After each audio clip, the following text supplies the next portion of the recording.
अपने ही अंश से दाहिने अंश से पुरुष प्रकट किया और बाएं अंश से स्त्री। पुरुष का नाम मनु रखा गया और स्त्री का नाम शतरूपा। मनु और शतरूपा से सृष्टि का क्रम प्रारंभ होता है। मनु और शतरूपा से 3 कन्याएं और 2 पुत्र उत्पन्न हुए। मनोस्त शतरूपायाम तिस्रः कन्याश्च जगनिरे आकूतिर देवहूति च प्रसूतिरिति विश्रुता। आकूति, देवहूति और प्रसूति, ये 3 कन्याएं उत्पन्न किया। कन्याएं हुई तो विवाह भी करना पड़ेगा। आकूति का विवाह रुचि नामक प्रजापति के साथ किया और द्वितीय कन्या जो थी देवहूति कर्दम नामक ऋषि को। एक कर्दम ऋषि कौन थे? तो छाया या कर्दमो यज्ञ, ब्रह्मा जी की ही छाया से कर्दम ऋषि का प्रकट हुआ था। उनके साथ ब्रह्मा जी ने आदेश दिया, पुत्र विवाह करो, सृष्टि का विस्तार करो। विवाह कैसे करें? कोई कन्या नहीं थी, तो पत्नी की प्राप्ति के लिए कर्दम ऋषि ने सरस्वती नदी के तट पर 10,000 वर्षों तक तपस्या किया। कर्दम ऋषि ने पत्नी की प्राप्ति के लिए 10,000 वर्षों तक तपस्या किया। कोई आज पत्नी की प्राप्ति के लिए तपस्या करता है क्या? नहीं करता। और जब तपस्या नहीं करता तो पत्नी भी नहीं मिलती। पत्नी मिलती क्या आज? कोई नहीं कहता मेरी धर्म पत्नी है। किसी का परिचय पूछो तो क्या बतलाते हैं? मेरी वाइफ है। पहले नाइफ रहा होगा, फिर ना को हटाकर वाइफ कर दिया। वाइफ मिलती है, पत्नी नहीं मिलती। और पति भी नहीं मिलता। किसी स्त्री से पूछो ये कौन है तो क्या बतलाते हैं? हस्बैंड। बैंड माने वैसे दोनों अर्थ है, बजने वाला भी और टेढ़ा भी। तो बजते रहो जैसा हम चाहें और टेढ़े रहे, और हमारे आदेश से झुके रहो, सीधे ना हो तो हस्बैंड हो गए। पति का मतलब है पाति रक्षति पति। जो धर्म पूर्वक पत्नी की रक्षा करे उसको पति कहते हैं। और जो धर्म पूर्वक पातिव्रत धर्म का पालन करे उसको पत्नी कहते हैं। लेकिन न तो पत्नी है न तो कारण था। पत्नी की प्राप्ति के लिए कर्दम ऋषि ने 10,000 वर्षों तक तपस्या किया। ब्रह्मा जी वरदान देने के लिए आया। ब्रह्मा जी ने कहा चिंता मत करो, आज के तीसरे दिन मनु अपनी पुत्री को लेकर आएंगे, उसके साथ तुम अपना विवाह संपन्न करा लेना। ब्रह्मा जी ने मनु महाराज को आदेश दिया। मनु महाराज अपनी देवहूति नामक कन्या को लेकर कर्दम ऋषि के पास गए। कर्दम ऋषि बड़े ज्ञानी थे, तपस्वी थे। उन्होंने स्वीकृति दी। कहा मैंने आपकी कन्या के विषय में पहले ही सुना। याम हर्म पृष्ठे पुणदंग शोभाम विक्रयदतीम कंदुक बिहवलाक्षीम विश्वावसर निपतत स्वाद विमानात्। आपकी कन्या के विषय में हमने सुना ये कंदुक खेल रही थी, आपके महल के ऊपर कीड़ा कर रही थी, गेंद खेल रही थी। विश्वावसु नाम का गंधर्व ऊपर से जा रहा था, आपकी पुत्री के सौंदर्य को देखकर मूर्छित होकर गिर गया था, अपने विमान से गिर गया था। हमने सुना है आपकी पुत्री के सौंदर्य का वर्णन, हमें स्वीकार है, हम इनके साथ विवाह अवश्य करेंगे, किंतु हम संन्यास ले लेंगे। विचित्र वर मिला था, विवाह हुआ नहीं और संन्यास की वार्ता पहले करना प्रारंभ कर दिया।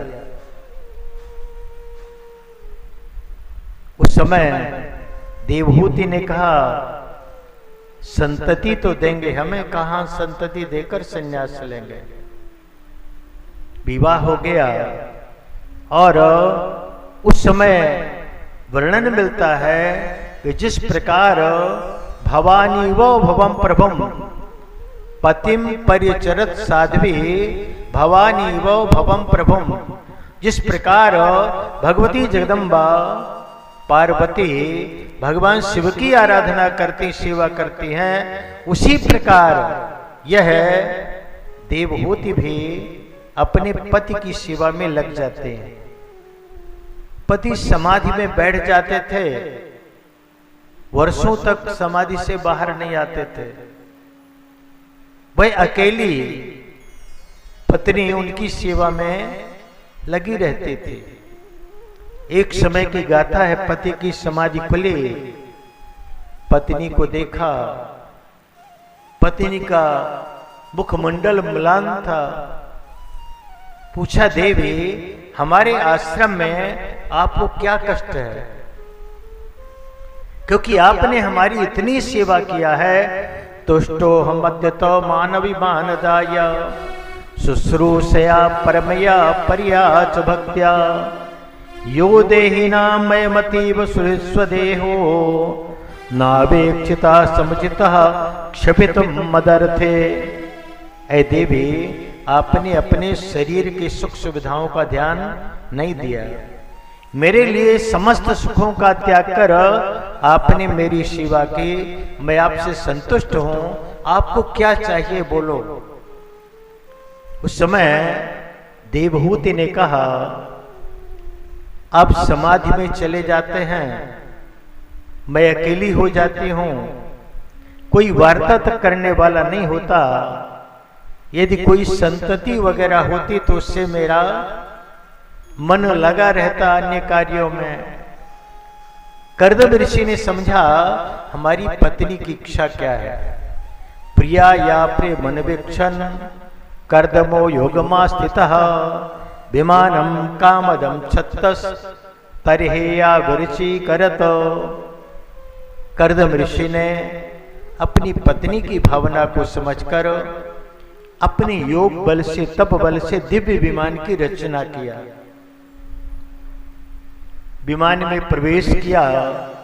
कर्दम ऋषि और देवहूति ने सुंदर पुष्करणी, देवी स्नान करो, सुंदर वस्त्र, सुंदर सैया, विविध प्रकार के रत्न आभूषण, भोजनादि की सामग्रियां, वह एक नगर के समान विशाल विमान था। उसमें कर्दम और देवहूति रेमे चिरन धनदुबल ललना बरो थे।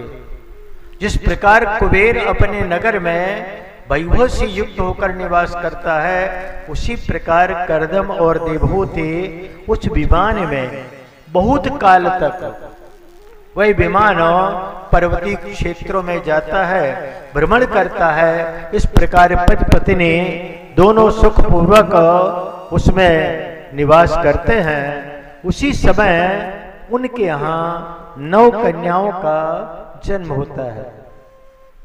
इनको 9धा भक्ति माना गया है। ये 9 कन्याएं मानो 9धा भक्ति हो। इनको ऋषियों को दान दे दिया।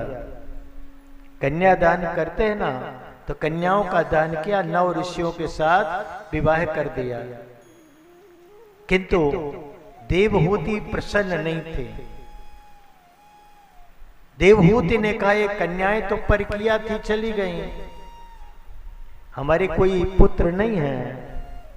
कर्दम ऋषि ने कहा, देवहूति आप चिंता मत करो, माखदो राजपुत्री थम आत्मान प्रतिनिधि भगवान स्तेक्षरो गर्भम अदूरात संप्रपश्यते। राजपुत्री आप दुखित मत हो, मैं जो विधि बतलाता हूं उस विधि का पालन करो, भगवान नारायण ही आपके गर्भ से जन्म ग्रहण करेंगे, आपके यहाँ प्रकट होंगे। देवहूति ने व्रत का विधान किया। धृतव्रता शिभद्रम ते, ऐ देवी तुम व्रत धारण करो, व्रत के सारे नियमों का पालन करो। पयोव्रत का विधान बतलाया और परिणाम यह हुआ कि उनके यहाँ समय आने पर कपिल नारायण भगवान का अवतार होता है।